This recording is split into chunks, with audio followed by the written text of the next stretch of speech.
first step of any good pen test is really getting to know your target, right? And so it's really the only part that is super legal without too much permission, right? Is the open source intelligence. And so one team really wanted to dive into just how far they can go with just using open source intelligence. Let's take a look at what they put together. Good afternoon, everyone. My name is Derek, and this is Anthony. Our project is called Poke Sourcing. Our objective was to find out how much information we can find on the Pokemon Company using various open source intelligence tools. We started off using Google to look for the official website of the Pokemon Company. We put this domain name into hunter.io to find emails, verify them, and obtain the email format. After adding the emails to the graph using Maltego, we ran its provided plugins on all of them. And the results we received came in the form of DNS servers, email servers, and IP addresses. In order to verify these results, we used other open source intelligence websites. Oops, sorry, screwed up there. DNS Checker also gave us the approximate locations of these servers since we now knew the IP addresses. Speaking of IP addresses, Anthony will go more in depth. Okay. Yep. Some extra examples for you people that we found. Looks good, right? Thanks. Hi, I'm Anthony. So for the IP addresses, we used NSLOOKUP to verify them. And obviously all of these IP addresses are located in Tokyo, Japan, because they belong to the Pokemon Company. And these IP addresses are being serviced through Amazon Web Services.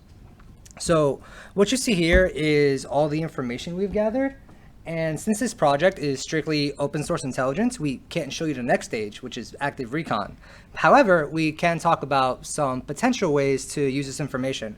First and foremost, we have multiple employee emails that we can send a well-crafted phishing email. We can even send a whaling email to the CEO and president of the Pokemon Company. We also have 2 phone numbers here that using social engineering we can call and maybe extract some helpful information. We also have several DNS names that are connected to pokemon.co.jp, and we can use a web scanning tool such as Nikto to find potential vulnerabilities. Lastly, we have all of these IP addresses. One of them or more can have an open port that we can find through a thorough Nmap scan, and through that we can potentially exploit the Pokemon Company. So even with the challenge of only using community-based tools, we were able to discover all of this. So imagine what a professional pen tester or a nation state with almost infinite resources can find out about your organization.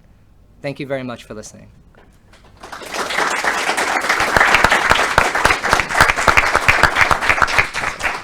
Wow, that's pretty scary. Yeah. I'm afraid to let them after to see what they can find on me. Right. So don't do that, please.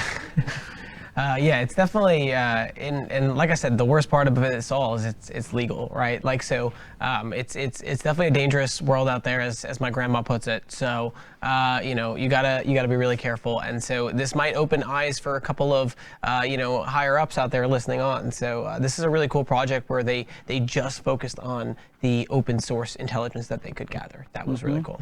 Yeah. Yeah. All right, let's see what we've got up next. Yeah.